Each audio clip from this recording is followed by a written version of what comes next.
wonder what happens when a baby dragon sneezes? You're about to find out. Meet Blaze, the cutest little dragon you've ever seen. He's just exploring the forest, minding his own business, when suddenly, his nose starts to twitch. You know that feeling, right? That little tickle you just can't stop.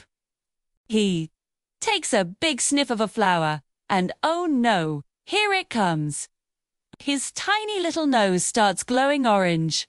It's getting brighter and brighter. Is he going to sneeze? It looks like it. Brace yourselves. 1, 2, 3. ACHOO. Whoa! Did you see that? A tiny little fireball just popped out. A fire sneeze. Blaze looks so surprised.